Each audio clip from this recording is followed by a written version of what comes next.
Hey y'all, it's Arwen of Tarot by Arwen. Seek joy, y'all. I'm having a little bit of honey black tea this morning. I wanted to talk to you about a new deck I've gotten. Schiffer Publishing sent it to me to be reviewed. I've kind of been looking into it and thinking about it because it's a very different deck for me. I'm not sure it's a deck I could read with. I think it's definitely a deck I could do some meditation and some mind walking with, if you will. Because to me, that's kind of what meditation can be, is getting into your mind and, wandering around. It is the Didactic Tarot, or the Tarot D.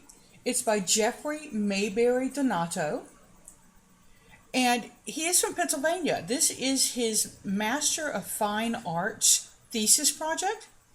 It's very image rich. It has a foreword by Roxy Sims, who did the amazing Pearls of Wisdom Tarot. And she talks about the similarities between what she saw in his work and in her work, and said that she felt like they both dipped from the same creative well. I can definitely see how this can be compared to the Pearls of Wisdom.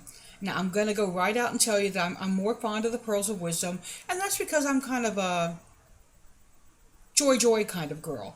Some of the images in this are a little macabre for me, a little gruesome, but they really work. He has created a 108 card deck. He's put in some extra things. There are 5 in the courts, and they're not really court cards per se, but we'll get to that. First, I want to start with a little bit from the book itself. And he has written basically a story. And I'm going to read the very last of his foreword, or his preface. Let me see what he's calling it. His foreword. Preface introduction. This is in the introduction. This is my mountaintop, a foothill nestled within the shadows of the many more daunting peaks I have yet to conquer. I welcome you. Sit and let me tell you my version of the tale.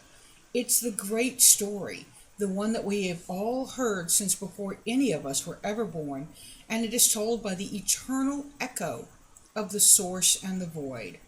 I have chosen to present my Didactic Tarot as a myth through the words and voice of one who reads from an imagined divine book that tells the great story. The following segue signifies my transformation into your narrator.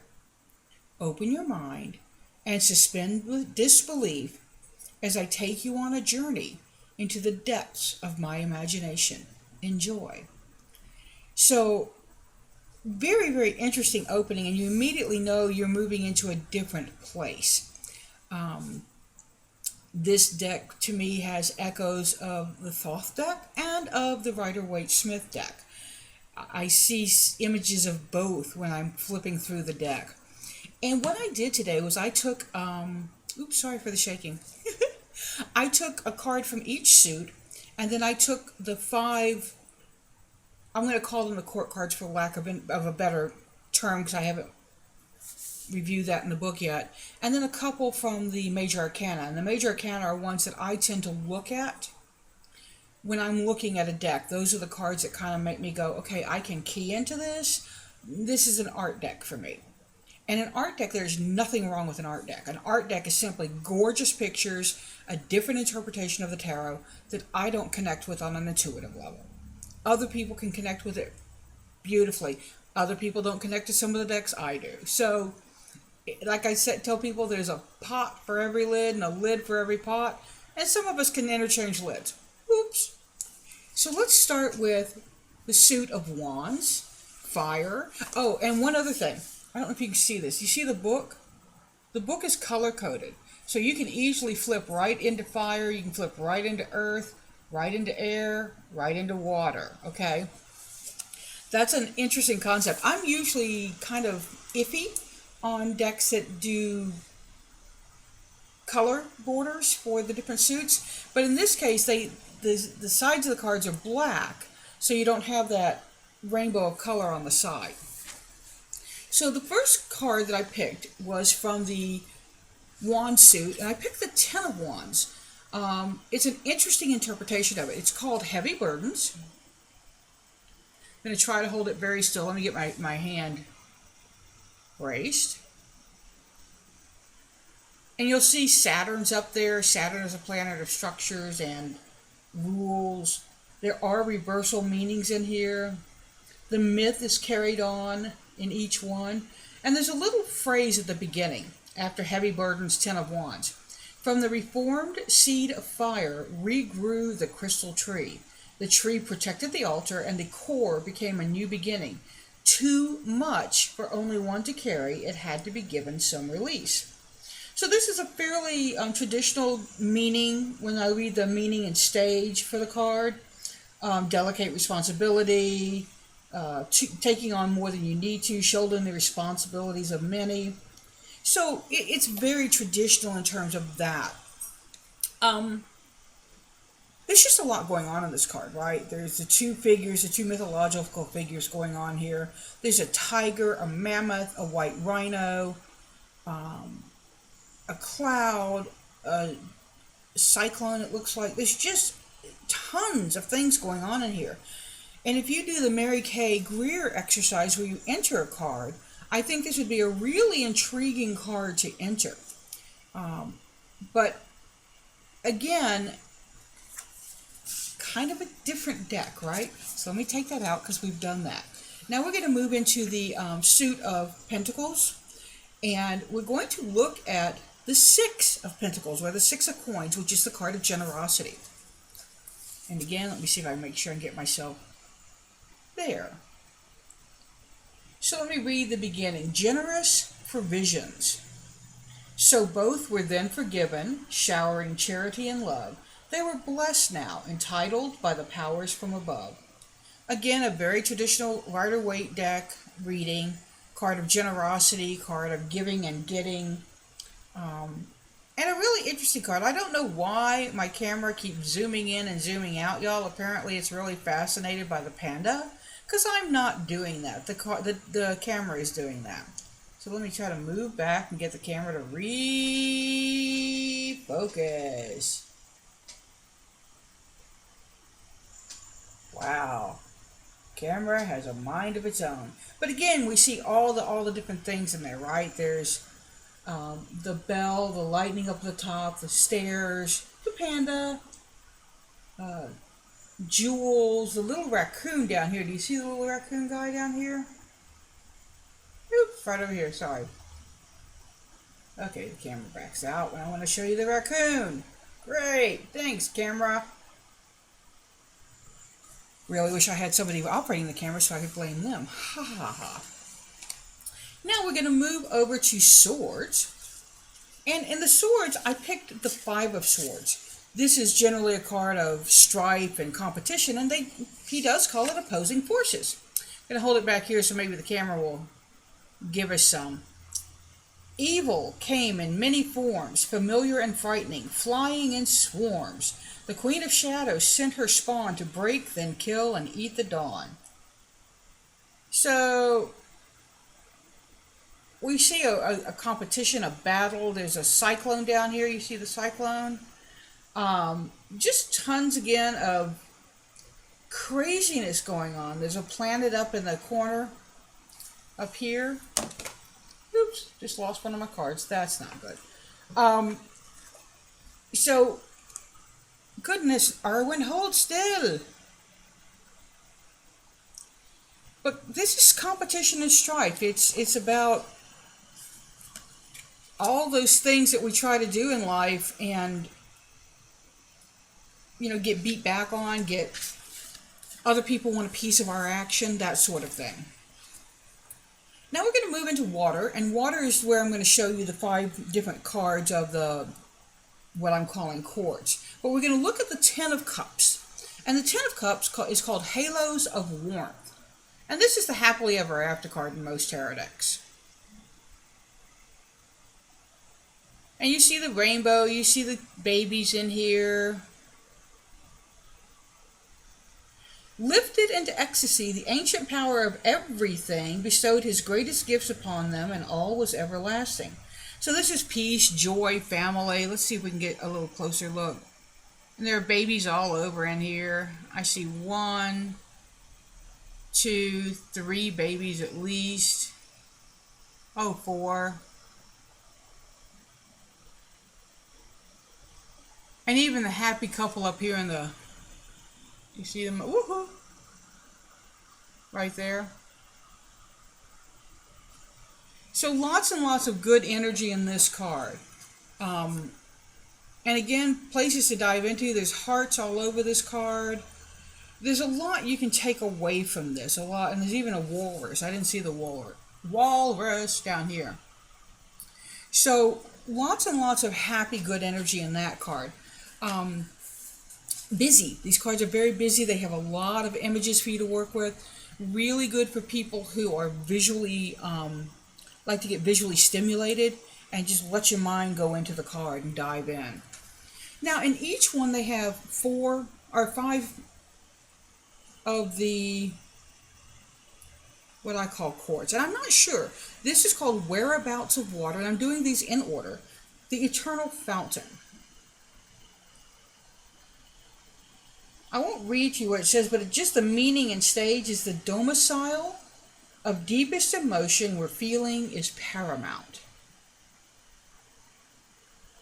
So in a lot of ways, that almost feels like an ace to me, but he does have aces for these. Let me go back and make sure that I'm not crazy. Because y'all know, I could be crazy. And actually he has a beginning card called Drought, and then he has an ace. So that's at least 2 extra cards per suit. So that puts this from 14 to 16. So I can see where he gets more cards than 78. The next card is the Alkalite of Water, or the Page of Cups. Pretty traditional. Well, it does show him kind of writing something, so that's a little different. But the Page of Cups generally is a youthful card, and we've got a lot of youthful energy going on in there. Card of talks about frog and seahorse being less evolved forms. The cusp sign is the hare, born February 29th. So, again, a different view of tarot. This is the Didactic Tarot from Schiffer Publishing by Jeffrey M. Donato. Here is the Knight. See the hippo down here, the puffin, the koi. At the top we have camels drinking and filling up. We move to the Queen of Cups and or the Keeper of Water.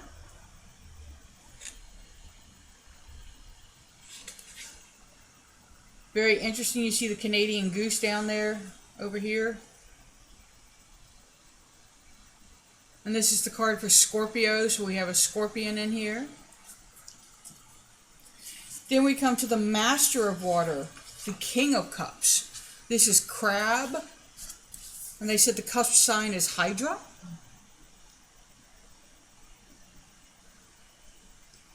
There's a great white in here. And of course the Hydra is here too, and then the crab. So I think this is a deck that people will really, if you really like esoteric symbols and fairly arcane decks full of secrets and mysteries, and decks that really call you to study and really call you to dive deeply into a deck. And for me, I think this would be one of those decks that would be, once you own it and learn it and own it up here, really know it, that it's going to be a deck you probably won't be reading with other decks, because this one may answer all your questions that you need. And I'm a serial monogamous when it comes to tarot. Right now I'm still reading with the Gaian Tarot as my primary deck. And Joanna made a beautiful deck, but we will talk about other decks when we talk about this deck. Rude! Here we go. This is one from, there's a group of cards that kind of is a transitional phase. And they're not tarot, they're not in any tarot deck I know of. This is called Relocation. And the meaning is having an unfair advantage without having to try. protection from the words of others, impenetrable skin, and an indomitable will. That's the upright side of it. It's just unusual. I don't really know what the meaning of it is. I probably, again, should dive in and learn a little more. The Fool is called, and I love this, the fledgling before the plunge. Isn't that wonderful? It's just got so much happening there. Look at the happiness in his face, if you can, if I can stop shaking it, right?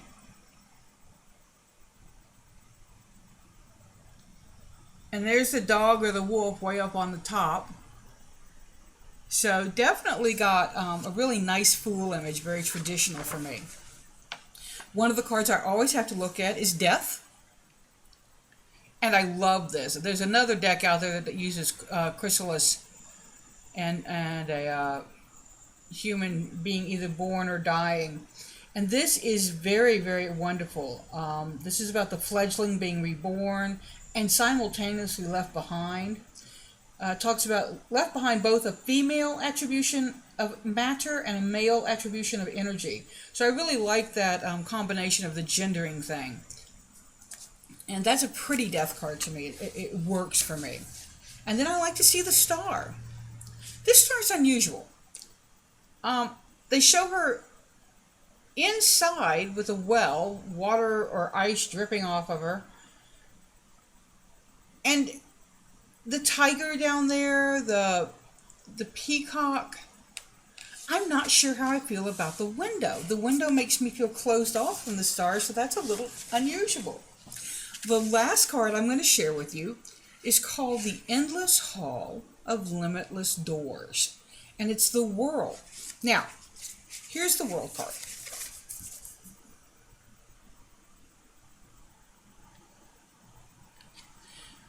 Really interesting. You got choices, you got anywhere you can go, open-ended, moving on, completion.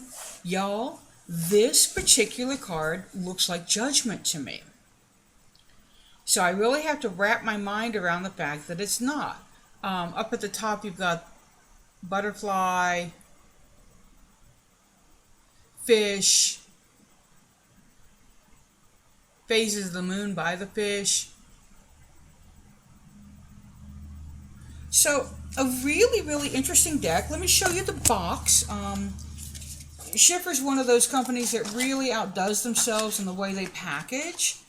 They just have, they go that extra step. And I'm going to put the book in. So, boom. Everything's right here in this box. Right? Tarot D. There's the ISBN if you need it.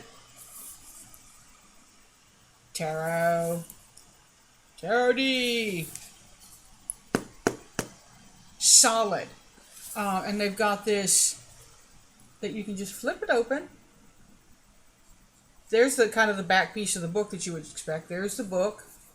And when you take the book out, and it fits nice and snugly, oops, you've got the cards in there. And that's just a little paper separator. It comes out really easily. But I really love Schiffer boxes. They're kind of like cigar boxes, really. So if you're a fan of cigar boxes, then this is a really great deck for you. I've put a link in the description that if you want to go get this deck, you can. It's a link to Amazon. It is an affiliate link. I'm very upfront about that. I love to buy stuff, and so that helps me buy stuff when you're going to get something anyway. But I like to be upfront about it. So again, I'm Arwen of tarotbyarwen.com. I'm a professional psychic and tarot reader. I also help writers finish their book. So, seek joy, y'all. Pass it on.